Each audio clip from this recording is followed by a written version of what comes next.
This is the Rebel Scum Podcast. Available in video on YouTube and audio wherever you listen to your podcasts. Every week, Brock and James talk the latest rumors, news, and theories from a galaxy far, far away. Support us on Patreon for exclusive offers and join the Star Wars discussion. Patreon.com/RebelScumPodcast. Here are your hosts, Brock and James. You always scum. Rebel scum. Bam! Oh, we're back Of all the years we've been and doing better this, than ever. I never get tired of hearing our intro and being introduced. How's it going? Not too bad. How are you? Pretty good. Do you like that I blurred out my background instead of having a bad virtual set, or should I put the bad virtual set back? There's my Jaws poster. I mean, I see more of you. I think like there's clearly so for everybody that doesn't care, I'm going to tell you anyway, we had some technical faux pas as we came into this, right? We were like, oh man, like the internet wasn't working. But I can tell you, I can see the delay on my side. I can see the delay. So we're also going 3 hours early. So for all the people that aren't here that are waiting for 8:30 p.m., where's Al Schuler showed up though? Al's here. Mando's a 2 out of 10. Brock, how's it going? You excited to talk Star Wars? I am excited. Let's get into it. Spoiler here on in for F5. Yeah, chapter 21. Chapter 23. I didn't even look at the title. It was called Spoilers Ahead. By the way, we can say episode. So if I've not watched it, then we'll tell everybody spoilers. But the Star Wars social media team, has taken it upon themselves to spoil everything. Anyway, I don't know if anybody's seen this, but one of the spoilers that we're excited to talk about that takes place in a New Republic hangar bar area. They revealed the character that a certain cameo has been leaked by Star Wars. Official social media showed the picture of it. I gotta be honest, I made the thumbnail for this week and I chose the Pirate King because God bless the Pirate King. I love that Pirate King, who's R.I.P. Pirate King. But like, I was hesitant on what to put from this episode because everything was kind of like, I don't really know. I mean, you could put Bo-Katan or Mando. I get that. I chose the Pirate King. I think it might have been an image from the first episode, but yeah, they spoiled it up. But going into what were your expectations heading into this episode before you saw it, though? Oh, like none. You know, I had a realization in this episode that like this season is like Andor, where like I have no idea what's going to happen next. I mean, we have inkling of where they're going. Obviously, the trailer at the beginning, prior to the season starting, was like, we need to go back to Mandalore, blah blah blah. It's clear that we're going there, but like the stories we've gotten so far are just out of this world, and it's just like things you didn't expect to happen are happening. Like I mean, I keep saying I wish we could go back to our episodes right after the second season ended and be like, "Oh, look at this!" We would have had no clue. But like chef's kiss to whoever allowed it. I would assume it's straight up full of it, but to get live actions that looking like real and then also like perfect to his animated version, and to get Steve Blum to voice that character again, and like he did it felt like he sounds like Zeb, but he sounds a little like not as cartoonish, so it's sort of like this is Zeb for adults, right? Even though I think most of Star Wars Rebels fans are adults. But like that was just great. And like the way it is, sorry to rant about this. The scene is great because it's like that is what Rangers of the New Republic would have been. Not just like at a bar, but like that, like like that vibe was great. It's great. Your thoughts? That show could still happen without Cara Dune. Mm-hmm. It can happen with Cara Dune if they so chose to do so. But they've established, I think they've established enough that they don't. But what you said, like Zeb for adults, it's funny though because somebody, I can't remember who was, tweeted that the Anakin Ahsoka lightsaber battle on Rebels was 7 years ago. 7 years ago, Brock. So if somebody was 7 when they watch that, they are 14 now, right? They're teenagers. So it makes kind of cool that they grew up with these characters and these characters grew up with them as well. And yeah, so when I first saw Zeb, I wasn't 100% convinced it was Zeb. And I was like, oh, that's cool. It kind of sounds like Zeb. Maybe that's something they're doing for all the Sots. They want them to have that kind of voice because it was a little bit different. And then it turned out that it was Zeb, and I was very happy that it was.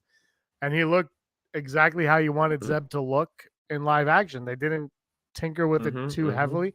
It really reminded me, I mean, it was a little bit more animated. It was a lot more animated, obviously, but it reminded me of when I was a kid watching the Ninja Turtle movie for the first time, where it was like, I love the cartoon, but then when there's something about live action, even though this is animated, there's something about seeing it interact with humans that takes it a step higher up and a little bit more respecting. And I liked what they did. I liked that they did that. And obviously I was shocked that Zeb was the first Rebels character that we're getting. Aside from, I guess, Ahsoka, but because we're getting them all, really. Maybe not Kanan, I don't know, but we know Sabine's coming for sure. Hera, they haven't said officially that Hera's coming, but Hera's coming. So I don't know. It's exciting. If they're all going to look that good, bring them on. And one thing that this show does, that the Mandalorian, just the way that it embraces the stupidity of Star Wars on every level. Like it's funny when you listen to Favreau talk. He's like, I love Star Wars and Empire Strikes Back. And then when Return of the Jedi came out, I started liking girls and I didn't like it so much. But like he's making these shows that feel closer to Return of the Jedi than the other two. Like it's like they're so zany, and the characters that show up, and the Pirate King, like I mentioned, like all these things are like so Return of the Jedi prequel era ridiculousness. And it's amazing.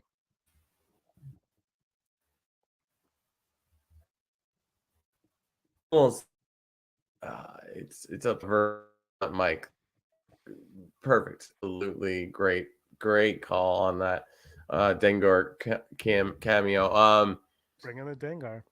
Well, the Gorian shard, so interesting. Like it's almost a bummer that like we're pretty assuming he's dead. Our spaceship, the air cruiser, like exploded. So, but like, it's just like you look at that character and like that's insane. That looks like like a lost idea from the droids, or like Ewoks cartoon. But it looks why not?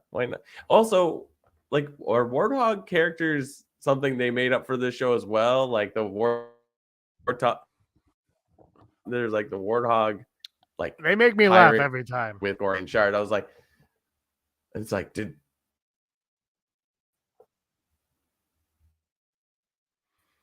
I haven't seen a Warthog in live action. Let me know if anybody else has.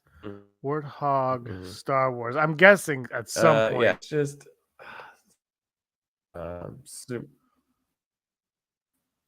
course, Warthog was a character in Star Wars, so the species itself I can't find. Maybe there is. Maybe somebody in the chat will let us know. Dale's like our encyclopedia, Startanica. He knows what's up. But the Ugnaught, the pirate Ugnaught, this Smee Ugnaught Smee, that was the name, Smignaught. I believe that was portrayed by the same performer as Quill and the lizard lady. I believe it was the same performer that did them all. I love seeing Ugnaught Smee on that Smee. What about Smee? I loved it. It looked great. I thought the design was perfect and it was very Disney Peter Pan looking. The mannerisms, I loved Ugnaught Pirate. I want more. I mean, Ugnaught Pirate's dead, but there's got to be more Ugnaught Pirate out there, and I want to see more Ugnaught Pirate. And if I'm being jealous, and if I'm being greedy about that, okay, I'm good with that. What else stuck out in this episode to you? Like what like really caught your attention? What caught my attention in the episode? Yeah.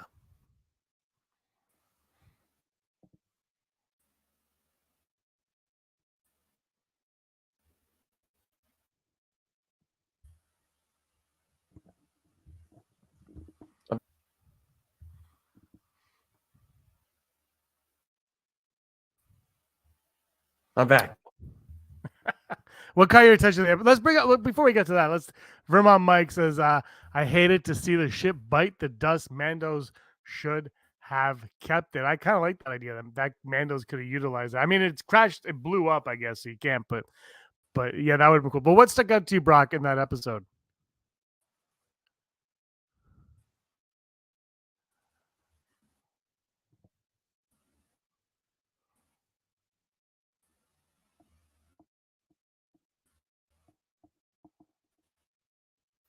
I'm back. Can you hear me? Yes, I can hear you. What stuck out to you in this week's episode the most, other than Zeb?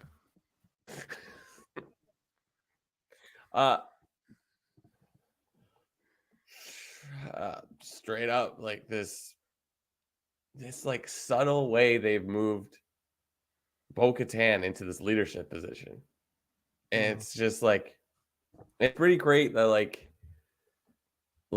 they've set up the idea of like the Mandalorians getting a piece of land in, you know, where like they set up that Mando or Grieve Karga offers land to Mando, so it's just like, oh yeah, it like as the story gets there, you're like, oh yeah, they could totally live there, they could save them, and they could have land. It's like that was great. So, what do you think? Yeah, that's my thing. Is I kept saying I thought, well, two things. You brought this up to me too. This was for me. This was the season of the sum of all of its parts. That this was going to be a binge watching series, and a lot of people were complaining. Like they said, this season had no direction. They didn't know. And I thought, and I think I said this the last few weeks. I felt like this season had the most direction. Like they've known almost, and maybe almost too much how they were going to go about this season and what the point of it was and why they were doing it. And I love that. And yeah, that's the thing. Like everything they set up in that first episode is kind of has been coming to play. Like nothing is classic Filoni, right? Like nothing is by accident. Nothing is just for the sake of it. There's a purpose and let's go to it. And that's what I appreciate. So the Mythosaur is coming into play, and it could be, you know, there's something going on with the armor, whether she's trustworthy or not, I don't know. But there's something up there. The Mythosaur is going to play some sort of part in it all. I'm imagine the Mythosaur eats the armor and like just ends the armor. It's just like bam, done. And then we got at the end when we saw the shuttle in space. I was like, is that Gideon or is this the beginning of the teasing of Thrawn? Because I felt like this episode really started that, right? Where they like when what's his name? What's the rebel, the New Republic fighter name? Kim's Convenience. What's his name on the show? Carter Vance. When he's like, yeah, when he's talking, there's something going on. Like he knows there's something going on, and Gideon is a big part of that. But Thrawn, I think, is a bigger part of that. And I don't think we need to know that. I don't think we need to know that yet, or we're even really meant to care about Thrawn. We're not really meant to care about Thrawn at this point, but I think bigger than what he's saying. I think he's referring to Moff Gideon and the Empire coming back, but above that is Thrawn bringing the Empire back. And what does that have to do? And the other question I have about it all is Gideon's connection to Thrawn. It's Carson something. Carson Tava. Yeah, there you go. Carson Tava. Yeah. So my thing, but here, Brock, let me just go right into this now. So we have Moff Gideon, because your internet looks good, and let's just take it while we can. So or my internet, I don't know whose it is. So Moff Gideon has escaped. Best car was found at the scene of the crime. Right before that, the armorer tells Bo-Katan, take off your mask. You've walked both ways. You're the one that can unite us. Evil, sinister music is playing in the background. Whether that's just Mando music or not, I don't know. I'm not a musicologist. So that's all happening. Moff Gideon's gone. Thrawn is out there. We know that from season 2, Ahsoka, blah, blah, blah. What if Moff Gideon isn't a good guy, but is a better guy than Thrawn, and knows that Thrawn is out there, and he is using rogue Mandos to escape because he needs to find a way to fight Thrawn when Thrawn comes. Is that wacko dacko? Because where is this going? That's the thing. It's like, as you were talking about Thrawn, I was like, oh yeah, like we don't know where exactly he disappears with Ezra. Like perhaps it blast them back in and they don't know that the Empire is over, right? So it's like, what do you do when you have a insanely strategic person that thought the Empire was a great idea? If you like, he's the kind of character that like he knows how to read his scenario or the environment he's in. Like he could be back and he could be plotting stuff. So it's like he's perfect. Like the return of it's the O'Brien character. Like her last name is O'Brien. I just watched an interview with her, but the Kane, from episode 3, the Kane. Thank you. Kane. She's back, and you're like, we didn't talk about Tim Meadows as a New Republic Colonel. Like this is awesome. Like but yeah, like I think you're right. Like I don't know if I like the idea that like he's Thrawn recruiting rogue Mandalorians, but like I mean, I'm sure we're gonna see that in the next couple episodes, because now Bo-Katan's gonna go out and go retrieve any Mandalorians that are out there as sort of like freelancers.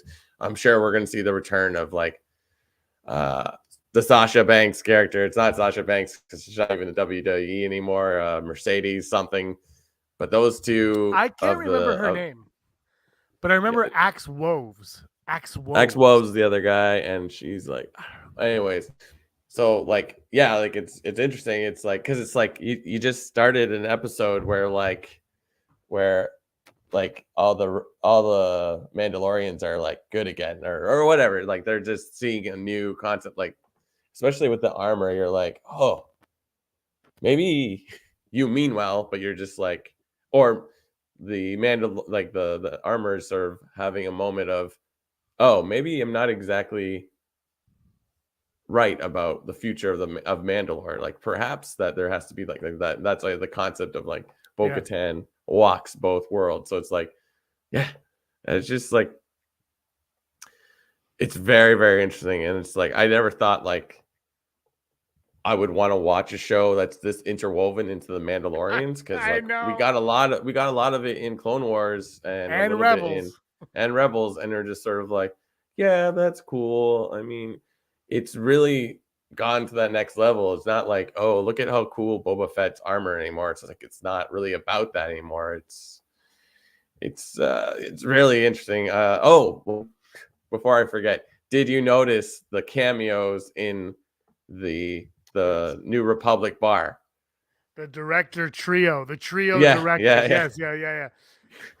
Yeah. I was like, is that Deborah Chow? And then of course I'm I like, bet- oh, there's a cowboy hat. I'm like, oh, that's Rick Faku. I always screw up his last name. But it makes complete sense that they're in there because they were the pilots, and now they don't have to talk. They probably all feel more comfortable. And I mean, obviously Filoni and Rick Famuyiwa, they work on the show, but Deborah Chow hasn't worked on Mandalorian since season 1. She moved on to Kenobi. But it's nice to see that she's still in the fold. Like she's not like I'm not gonna, like she's still around. They threw her in when they wanted to. I like that, the camaraderie. Bring it in. Let's go. Next week, Brock is going to be directed by Bryce Dallas Howard. I heard so. Her episode is up next. And you know what that means? It's gonna be the worst episode. No, she did a great job of Boba Fett. Yeah. I would. What episode did she do in season 2 of The Mandalorian? I can't remember what episode she did season 2. Season 1 was. Was it the frog one? I'm not sure. Sure. The first season she did. No, it was like an Ahsoka episode or the Ahsoka episode. No, that was Filoni. Oh, that was Filoni. You don't touch Ahsoka. Only Filoni touches Ahsoka. If Ahsoka shows up, Filoni's like, I'm in. And they're like, but we didn't ask. He's like, I'm in. I don't care. Anyway, who cares? They're all, the thing is, everybody online likes to she should do a movie, and this is the best directors. Like they're all competent, they're all doing their job, and I think that's it. But it's exciting that we're going. I still think this season it's building up to something that I think is. I don't know if this. Here's my thing: is I don't know if this season's going to end. Like I mean, it's going to end, obviously, but is it going to end? Is it going to have an ending, or is it going to be a cliffhanger ending? And that's what I'm not sure of. Like, could you argue season 2 was a cliffhanger ending? It felt kind of complete, so I don't know if I could. Yeah, but yeah, it's sort of like it wasn't a cliffhanger, but we knew we were getting a 3rd season, right? So it's just like, oh, but then like it's. I think this is what Star Wars is getting right, where it's just sort of like we could give you predictability, or we could do this. It's like I wouldn't say that Mandalorian.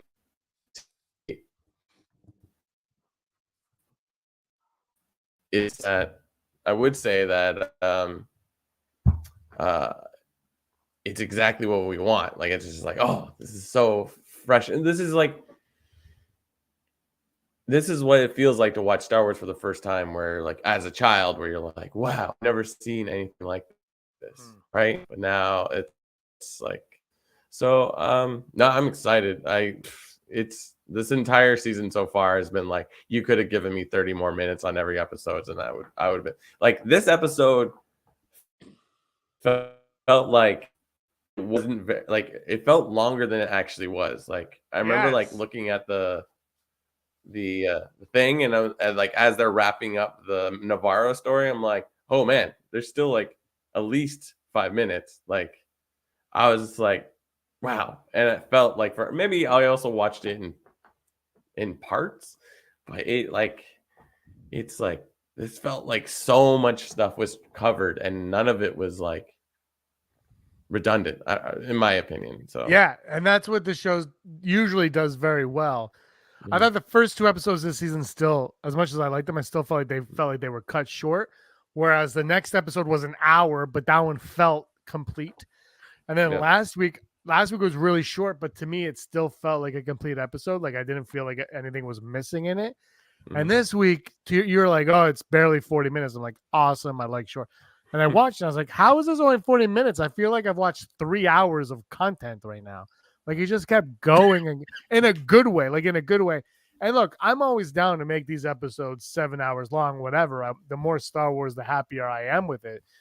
But if it doesn't need to be an hour long, why would you make it an hour? If it needs to be 29, 39 minutes, make it 29, 39 minutes.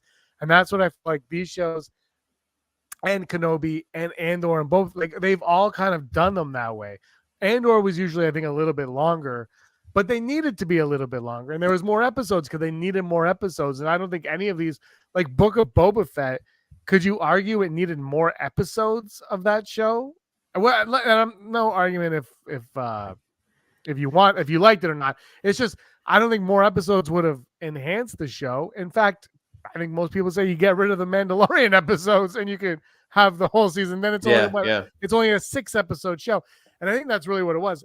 So I like the whole length thing. I think it's overplayed by people because we're also used to, well, maybe not anymore, but we're used to the cable television way of this is a 60-minute program, a 30-minute program. But with Rebels was half an hour, so it was only like 22 minutes. And the issue with Rebels was it wasn't enough to cover in 22 minutes, but it was probably too much to cover it. Well, first of all, budget everything, but probably too much to cover in an hour.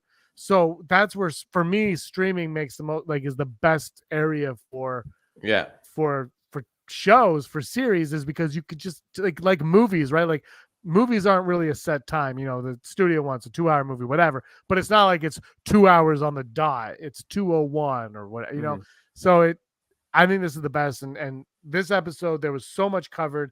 There was no fat in it.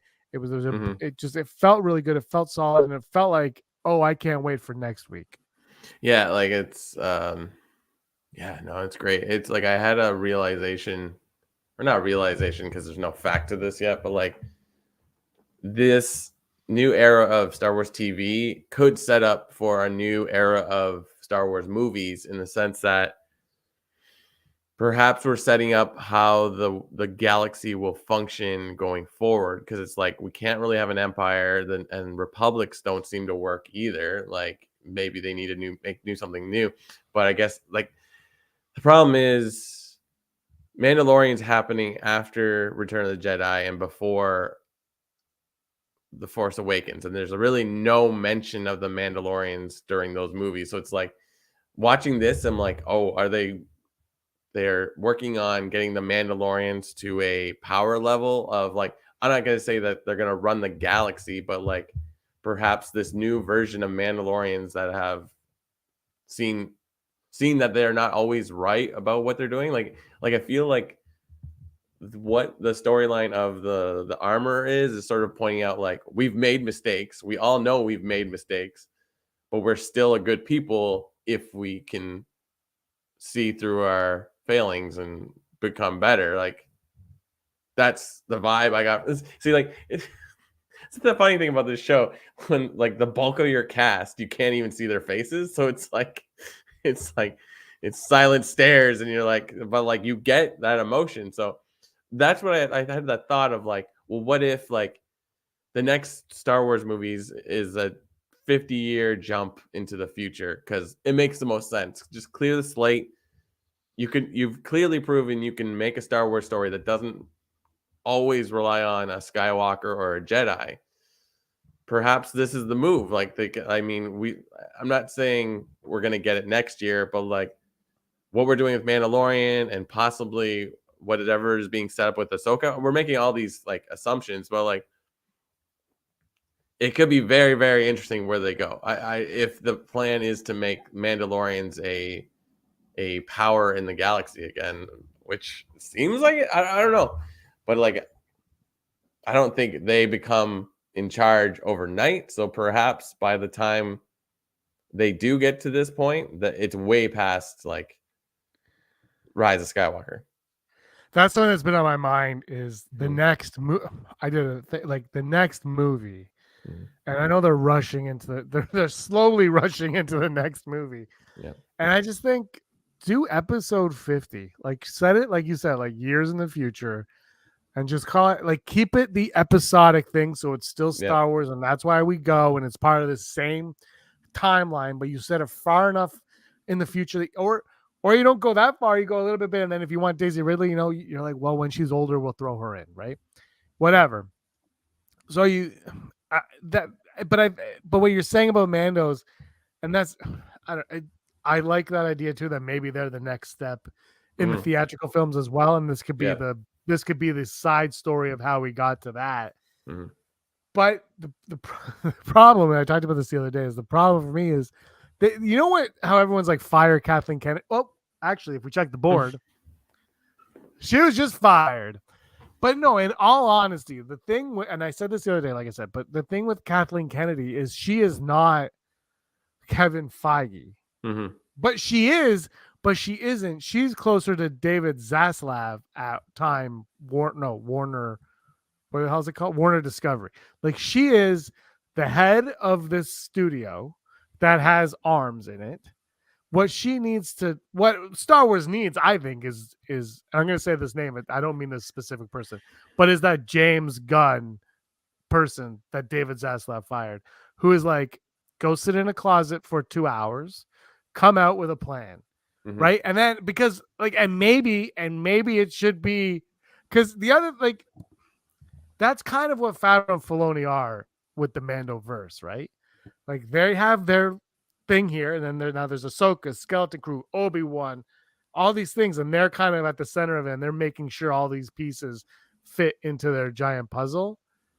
But until someone can do that for the theatrical films, it almost doesn't matter. Like it's like set things up, but then who's taking care of it? And so I think it would be awesome for this to be the case, but it would probably have to be somebody in this group would have to oversee the theatrical films of Star Wars at least. And my vote is all of them.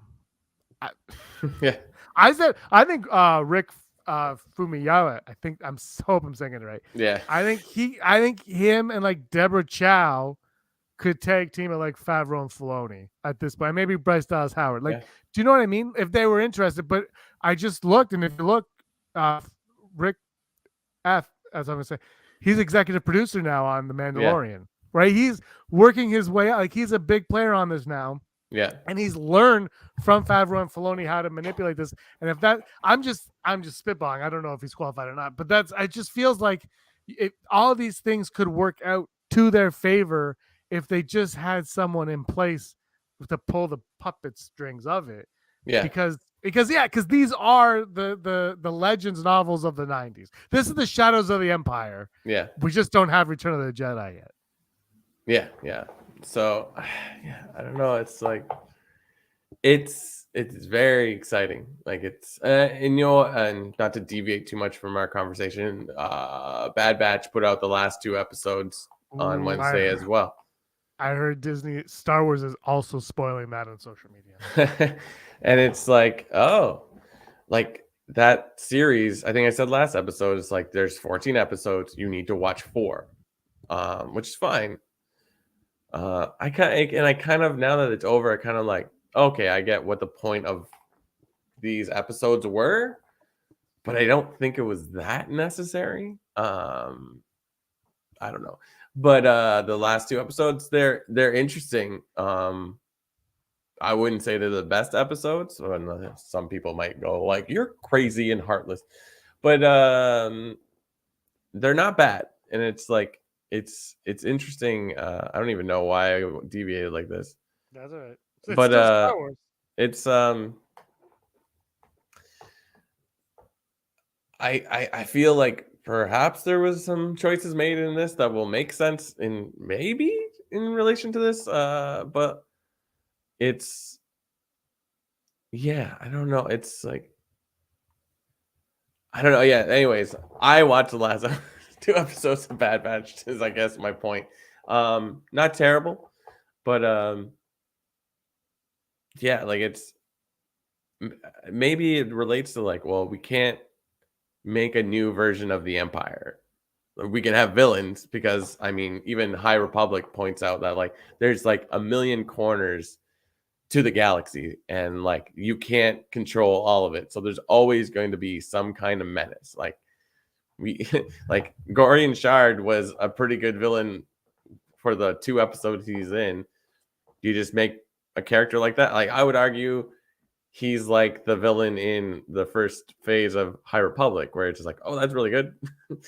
and what you mentioned before, like Thrawn coming back and being a power of a sort, I was like, oh wow, that's interesting. So I don't know. I don't know what the next logical step, or I don't know.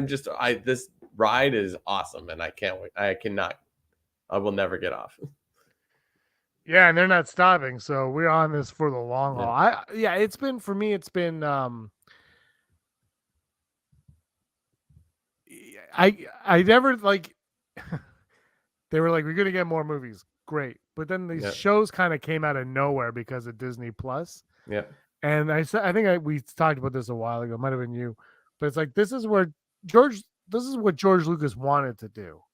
You know, I mean, at first it was movies, whatever, but he got Star Wars was because of his love for the serials he used to watch in the theater.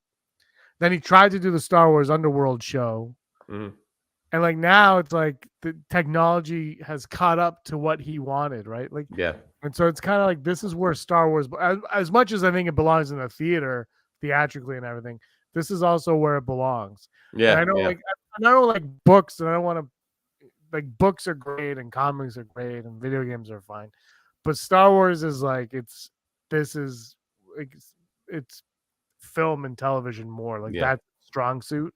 I think. I mean, video games maybe one day, but video games it's not. Like video games is more, especially nowadays where all video games are one player. It's more of a personal journey, whereas a movie, you sit with your friends, your family, and strangers, and you watch and you have this experience, and it's just like a joygasm. To quote Jim Carrey from Batman Forever, but it's just that you sit there and you just have a great time watching it, and that's where I think it's really found its footing again after all this time on Disney Plus, and then hopefully they can parlay that into some kind of success in the theater. Maybe they should hire James Gunn. He's not doing anything right now. I think I'm over like these like sharpshooter directors that are like blowing up the scene. Like I think you were right earlier where it's like, yes, it's Filoni and Favreau, but like they have all these like Rick F and I'm sure, and like you said, Bryce Dallas Howard, like bringing in this like committee to do that thing. And we talked about the Daniels last week where it's like, oh, like they're just coming in to do episodes, and maybe that's for the best. Like I don't think we should hitch our wagons to one person because it's like somebody commented. We put in a post. It was like, who's your favorite Jedi or whatever, and somebody I can't remember who it was, but somebody said Revan.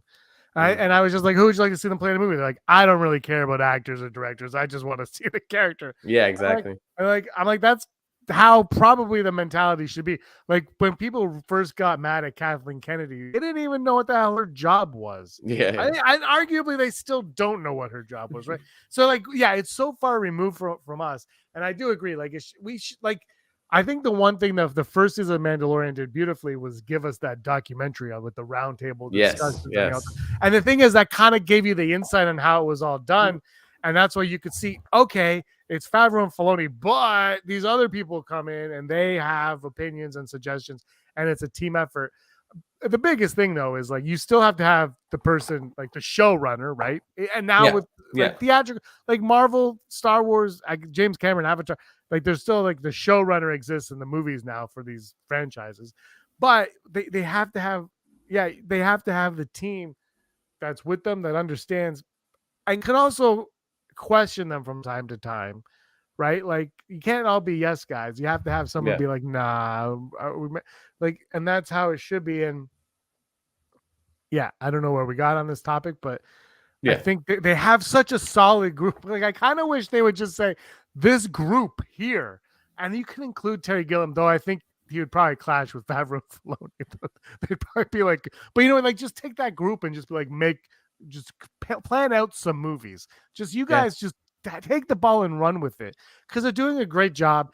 And you might like some of it, you might not like some of it, but they've been doing a solid job. And the thing is, you cannot argue this. Try me. Is they gave us 2 seasons of Mando, Obi-Wan Kenobi, Book of Boba Fett, and a 3rd season of Mando. They gave us stuff. Like stuff happened under their watch. Like it wasn't like they might do a Boba Fett show. It was like, oh, this Boba Fett show is shooting right now. You didn't know. Like it's like they're just doing it. There's no BSing. There's no beating around the bush. They're just like, we're gonna do it.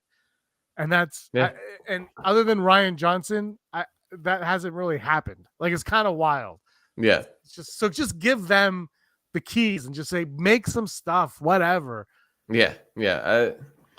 It's just like you feel so bad where it's like these people are just trying to create something. Yeah.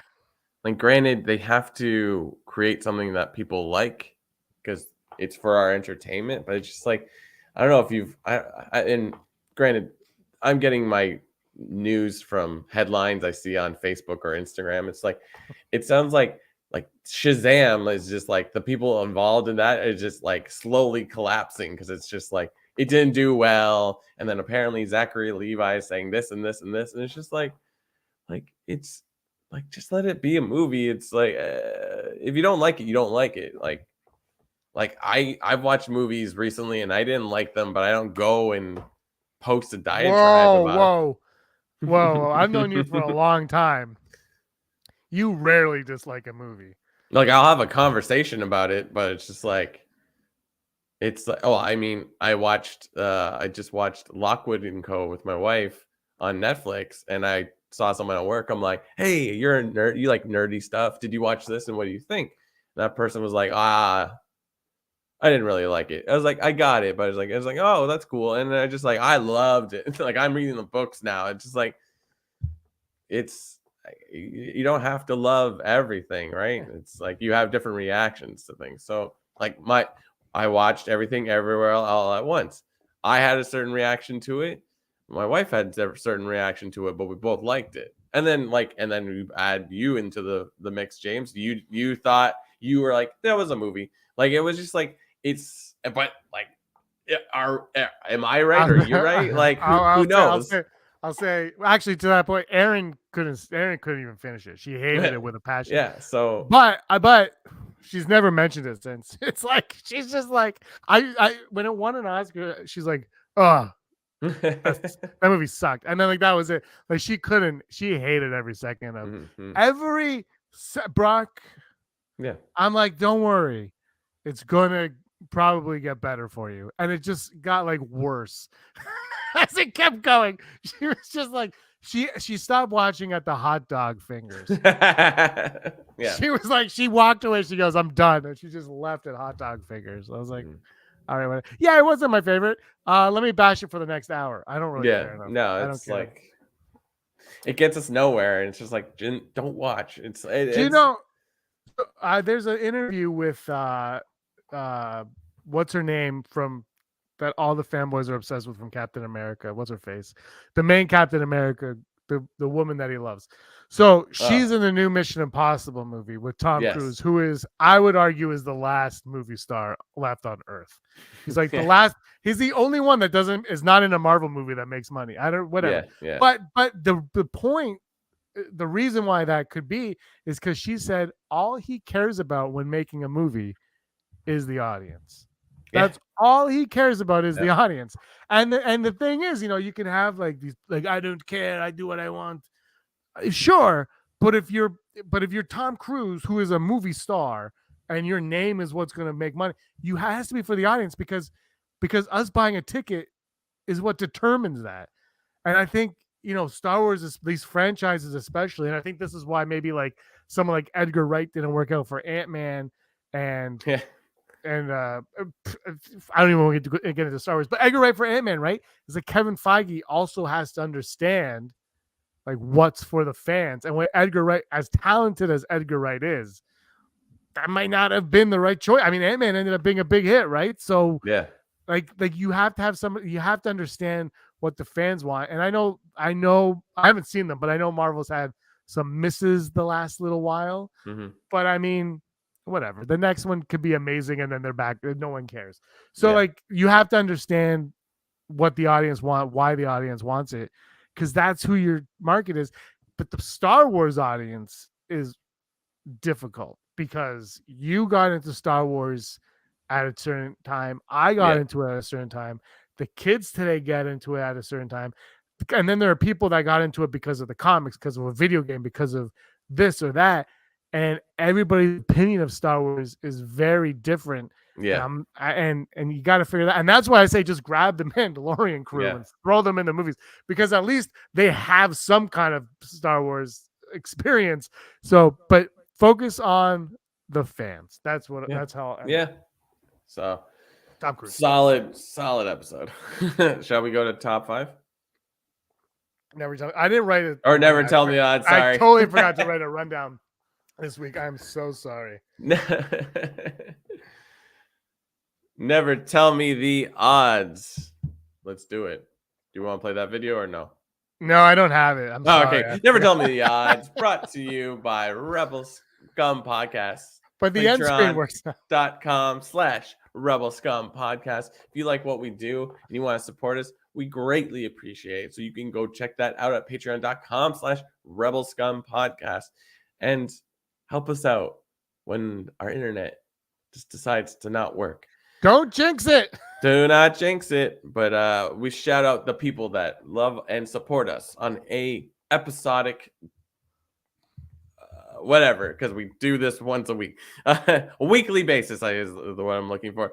And these people are Heidi Feder, executive producer, Barry Brophy, Dennis Allen, Rennie Kenobi, Mary Kristen Aton, Jeff Wilson, Phil Staniforth, Rez, Scott D, Josh Price, Matt W, Frank Perkins, Neil Lowry, Cosmic Girl 02, Gleek Play 1, Disney Desi, Charlotte, Kayla Davis, Denner's, and Dale Erdman, who's in the chat, Pog Soup. Oh, Little yeah, pick a yeah. storyline, but throw other things into it like a stew. Pog Soup. Oh, that's right. I think they should go with the collaborative writers where they bounce ideas off one another. That's one thing I like about High Republic. And they all got together and kind of planned it all out, right? Yeah, yeah, exactly. All right, here Thank we go. you Never, to all those people. never tell me the odds. By the way, before we get into the odds, Brock, do you think the Kane character is not? It's not so much about the Kane herself. It's about the idea that she's representing to the viewer that there are dozens upon dozens of these type of people in the New Republic, that there are Imperials scattered about that aren't fully in on the New Republic, that are actually still working for the Empire. Do you think that could be the idea of Kane? Oh, absolutely. Like, it's just sort of just because, like, typically the Empire, the Empire is fascist dictatorship that ran the galaxy for 20, 30 years, whatever it actually was. And it's just like some people are like, it's sort of like corporations, right? Like, you're like, oh, big corporations are evil, but it's like for a lot of people working there, they don't see a problem, and it's their ability to bring money home for their family to live a decent life. So it's like, yeah, we're depicting, because it's the Empire and we're watching like a show, it's like they have to be the evil Empire, right? So it's like someone that like still clings to that comes off evil. But it's like, we know that there's going to be a First Order coming along, so where do these people come from? And there's always going to be people dissatisfied with their station in life or just the state of life. So it's like, yeah, no, I absolutely like that. I think that's great. I hope she's not like someone that rises through the ranks. It's just a representation of like sleeper agents, I guess you can call her. Yeah. Yeah. Yeah, that's how I kind of felt. Okay, never tell me the odds. Brought to you by Patreon. Thank you all for your support. First odd, Moff Gideon will help Bo-Katan. Moff Gideon at some point this season will help Bo-Katan. I like that idea, but it's just like, that's the thing. It's like we still kind of don't know what Moff Gideon is up to. Like, we have a vague, but like we spent like almost no time with him. He's like a shadow more than anything else in the show. I'm gonna go 40%. It's intriguing, but I don't know. Yeah, I'm gonna go full Brock because I don't know. Yeah. This is the kind of show that's like they might do. Like, it's like I can see it happening, but I also see it where it wouldn't happen. Like, how do you play? Like, how do you plan Moff Gideon? Although he's the one that said it was supposed to be 4 seasons, so maybe his character's only around for 4 seasons, but the show lasts longer. I don't know. Yeah. I'm gonna go full Brock though. The next odd, the armorer. This one hurts me to say. The armorer will kill Heavy, aka Paz Vizsla. Yeah, the armorer will kill Heavy.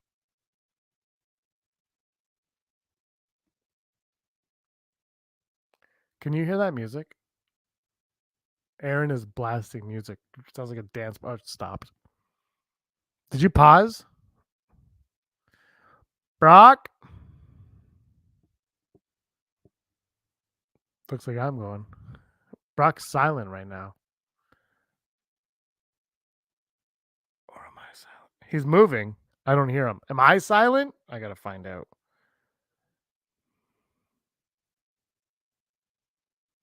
Dance party.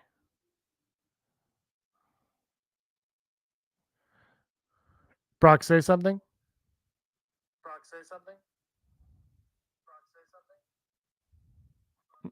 No, Brock's out. I'm in. Here we go. Brock, there's something going on. Your mic, your feedback is just playing what I'm saying. Armor will kill Heavy. Here's one that I don't like. Heavy is, of course, my favorite. Brock, just talk when you're back, so just interrupt me, whatever. Heavy is my favorite, obviously, been my favorite since day one of the, or I guess 3 of the show.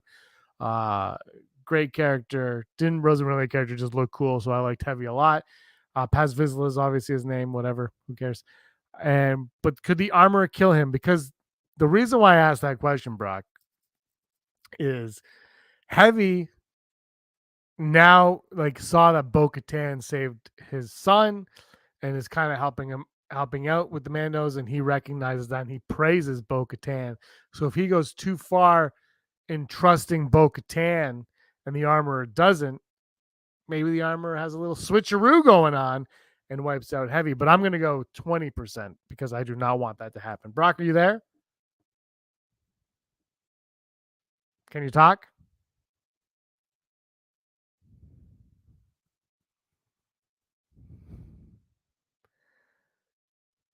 Yeah, Brock, it's just me echoing through your mic. Brock's gone. It's just me. Here we go. I'm gonna drink out of my giant Yeti. Dale, I like that Dale's all in on that. Dale's got our back here. Dale, what do you think? Will the armorer kill? I brought you back. Can you hear me now?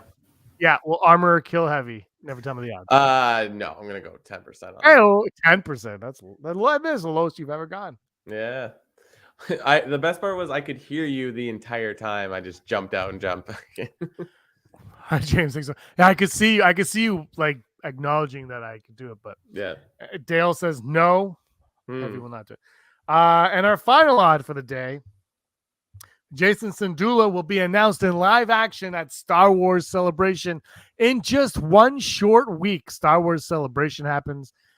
Is Jason Syndulla going to be announced at Celebration? Are we going to get Jason Syndulla? Would they be stupid not to give us Jason Syndulla? Well, I guess if we have a time jump, if we're having Hera in Ahsoka, we assume that she's a mother at this point, because I think that all happens before Return of the Jedi, right? So it has to. Yeah. So unless Twi'leks are pregnant for a long time. But I don't know. It's announced at Celebration. I'm gonna go 5%. Will there be a character? I think so. Dale can't wait for the announcements. It's gonna be a fun celebration. Mm-hmm. You got Ahsoka coming. You got Skeleton Crew coming. You've got a movie that's not happening coming. You've got probably Mando season 4 stuff, maybe little things, games. There's stuff's gonna be coming on it, and it's Easter weekend once again. We were there on Easter weekend all those many moons ago. I'm also gonna go. I'm gonna go 11% on this because I think it'd be weird not to have Jason Syndulla in it in something, but I don't know if you announce him at Star Wars unless it's the Ahsoka panel. Okay, they could do this. Ahsoka panel. That's where they announce Mary Elizabeth Winstead as Hera, and they have Sabine, and they could do that and then be like, and here's this guy Haley Joel Osment as Jason Syndulla. They could do that. They could do that. So I'm gonna go full Brock again on that one because I just convinced myself. Because if you're gonna have an Ahsoka panel and that character, unless you want to hide that character for it, I don't know. Who knows? Or maybe it's not an announcement, but he's in the trailer that they're going to show everybody except for us because we're not going to be there. All right, those are our odds. Thank you so much, Patreon, for supporting us. Brock, do you have the news? I have the news. Brock has the news, and hold on, let me just do this. Oh, I didn't put this up. Now we're never telling the odds, and here we go. Hollow news, da da da da da. Hollow news, da da da da da. Get my mic is off. Da da da da. Hollow news, the news you need to know right now. Star Wars actor Mark Hamill has lent his voice to a Ukrainian air raid app to warn citizens of incoming attacks during the ongoing conflict with Russia. Attention, air raid alert. Proceed to the nearest shelter, says Hamill over the air alert, an app linked to Ukraine's air defense system. When the threat has passed, Hamill signs off with, "The alert is over. May the force be with you." Hamill's Hollywood-inspired contributions are available on iOS, Android, and Huawei as an optional English language setting with the Air Alert app in addition to its Ukrainian language alerts. The actor has provided lines that notify users of missile attacks, shelling, street fighting, radiation, and chemical threats. This voiceover was first announced last year alongside a partnership between Air Alert and United 24, a global initiative for collecting charitable donations to support Ukraine. Hamill is an ambassador for United 24, which was launched by Ukrainian President Volodymyr Zelensky in May 2022. So very, very cool, even though it's very, very scary that you have this kind of app. But here we are. In Acolyte News, Jodie Turner-Smith did an interview where she revealed some stuff about the new show coming out. During a recent interview for Murder Mystery 2, Collider's own Steve Weintraub took the opportunity to ask Turner-Smith about joining the Star Wars universe, and in return, she discussed how the tone is quite different from previous projects she was worked in. She went on to reveal which actors she did not get to share scenes with, which iconic Star Wars weapons she didn't get the chance to wield, and even shared which director she got to work with. As she explained, obviously the subject matter is different. It's different when everything that you're doing is lighthearted, and that's not what I was doing for Star Wars. But I was working with my favorite director, and I've worked with I've worked with so far, Gonada, and under the leadership of Leslie Headland, it is incredible to see. I can't wait to see how the show turns out. So maybe she didn't really she did reveal that she did not do any scenes with Amanda Steinberg. I think that's the right. And she held a lightsaber, but didn't hold a lightsaber, which we kind of take to mean that she's maybe not a Jedi character. We'll see. Very exciting news for Acolyte. And in our final news, more director news about Skeleton Crew.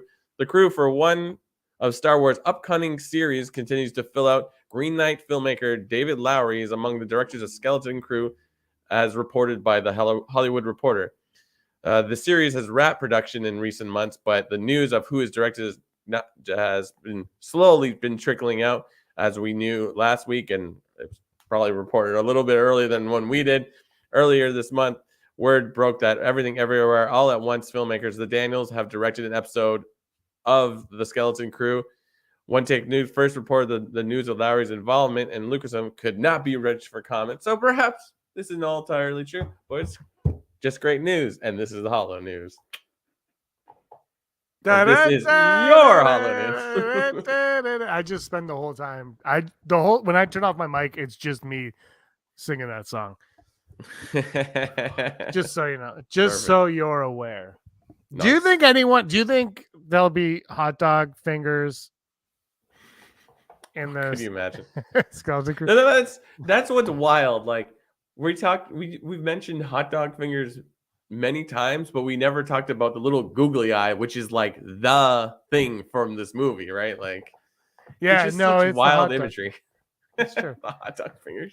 Hot dog finger. Aaron, I'm telling you, man, I've never seen her hate something so much than she did when the hot dog fingers went on the screen. Like full blown.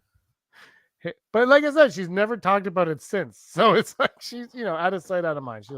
She doesn't also get too invested in those things. All right, here we go. Top five moments from episode 5. Top 5 moments from episode 5. So 5 for 5. When Heavy gave the speech and he said, "We should be asking why, because we are Mandalorians," and I was like, Heavy's my guy. Got me my Funko. Heavy's my guy. I know you're probably expecting me to put this higher, but because it's just an obvious go, and it's similar to like a Hondo in number 5. Zeb being revealed in live action, like great. It was a perfect scene. It didn't confuse anyone that doesn't know what Rebels is about. Like it's just like he's a pilot that Teva is talking to. That's it. Perfect. Yeah, it was perfect. You didn't know who he was. He was just another pilot in that station. It was an alien. Number 4, Gideon, the escape moment when we see Gideon's ship and how he's escaped. I was very like horror. I like that the googly eye thing could leave the droid and go in and scout, and I was like, Yeah. oh, I like this. So that's my number 4. This wasn't my number 4, but like I have it on my list, so I'll put it here. But yeah, I agree. It was like, and it was just, I said before, it's like I thought the episode was done, and I look and like there's still at least 4 to 5 minutes of stuff before they hit the credits. Like it was great, and just everything about it. Just I know I'm gonna get this wrong, but Sung Yun Lee, who plays Teva, like what an amazing character. He is now at level of with oh god, Amy Sedaris's character, Yeah, Pelimoto. Pelimoto. Like they're the characters that like, yeah, maybe you never give them a show, but they're like you love when they appear. You're like, yes, something cool is gonna happen. So it's that whole scene is just like, yeah. I know it's Star Wars and this is how it is, but they've kind of gone like The Simpsons with their character. Like there's just characters now. There's so many like The Simpsons. It's fantastic. I love it. Star Wars is great. Suck it up, haters. Armor killing the guy. When Armor enters the room. Another horror movie. It felt like a horror movie, but when Armor entered, I was like, yep, I like this. I like this a lot. And then she does like her armor thing. It would have been, I think it would have been a lot easier if she had a gun with her and just boom, boom, boom, boom, boom. But whatever. Now that's who she is. Like it looked cool. That's like that's one thing about the show is like Mandalorians are just like, let's go. Like they put themselves in the action immediately, and it's like I think that's like their go-to tactic. It's like just get in the face of the enemy, and that could prevail. It'll give you a leg up for a good amount of time. My number 3 is going to be it might be corny, but I just love the idea that it all comes together, that like Grieve Karga admits he was wrong about the Mandalorians, and he's like, you have saved this planet and we will stand by you. And it's like it's a new vibe for Mandalorians, because everything we know before is like they're warriors, and you know, like they don't trust people, and they maybe aren't they don't make the best decisions. But like that goodwill, act of goodwill, you're like, wow. My number 2, the opening holo call with the King Pirate dude. Yes. Bring King Pirate in all the time. I'm all in on King Pirate dude. My number 2 is in the same vein, but it's just sort of like everything with Gorian Shard. I am sad to see him go. Like, who thought like a swamp monster character would be this engaging, like, and look so good? Like, it's like if they do a Swamp Thing show, if they truly ever do this, like, well, we can make it happen, because like that looked cool. And it was just like, for a fan of things, I don't know if Filoni created this character, but it has Filoni written all over it. So it's just like, I hope it's just, yeah, it's amazing. Yeah, and it's a new species mixed with the old one. That's awesome. My number 1 is Zeb. Zeb. Yeah, because I liked it, and that's I mean, yeah, okay, maybe it wasn't the most amazing moment, and it was a subtle moment, but suck it up. I like Zeb. My number 1 is Bo-Katan taking off her helmet because the armor tells her to. Paul Sung-Young, thank you so much. Canada's own, and I'm not paying him enough respect. But the Bo-Katan, he's watching the Jays game right now for sure. Bo-Katan taking off her helmet because the armor says like, you can lead and you have to be different, so this is what you're going to do. And it's just like the storyline to get to this part, like Bo-Katan 5 episodes ago was like given up, and like look where she is now, because she decided to, like, perhaps they are right in a way, and then the same note, Armor's like, perhaps she's right in a way. So it's like, it's wild, and I'm excited for what happens next. And again, it's like, this was like a really cool conclusion to that storyline, and it has nothing to do with Mando. Yeah, it does and it doesn't. Like, it's just like she took forefront, and it's like, wow. But they're connected because of Mando. Right? Yes, yeah, exactly. All right, we gotta do our March Madness. I wrote one of the answers. One of the answers is wrong. We'll put this on Instagram later today. But so I wrote the wrong answer, and I just realized now because I'm an idiot. So let's add this here. So we've got Din Djarin versus Anakin. Anakin won. Han versus Chewie. Sorry, Brock. Han won. And then Vader destroyed Gideon, and Maul beat Second Sister, but I wrote Second Sister one. Oh, I was gonna say, wow. No, Maul destroyed Second Sister. Second Sister destroyed Tarkin. So this will go on Instagram later. Give us your vote next week. The winner of March Madness will be revealed. The long-awaited winner. People are all in, Brock. It's gonna be Vader and Maul. Oh, we won't have the winner. We'll have the final round of it. Yeah. Like, think about this. It could be Anakin versus Vader. Like the yin versus the yang. Like, and then that's balanced, perfectly balanced. Perfectly balanced. Anakin is the chosen one. Oh my god, it's getting so. The sunset is hitting me, and this. I see it, yeah. I'm starting to vanish. Look, I'm turning into a Force ghost. Oh no, I'm like in Back to the Future. Yeah. Marty McFly. All right, everyone. Thanks for watching. This has been a great show, Brock. We went long today. That's okay. Your internet held up for 95% of the last. Yeah, exactly. So that's all we could ask for. Anything else you want to say before we wrap it up? No. Are you watching Mandalorian? Why aren't you watching Mandalorian? Watch Mandalorian. Thanks. It's not on right now. But just watch it. Watch the episodes we have so far. I'm gonna check out I had the Jays game on. I got 1% left on my phone. I can't check it out. All right, everybody. Thank you so much for watching. Give us a like and a subscribe. And until next time, this is the way.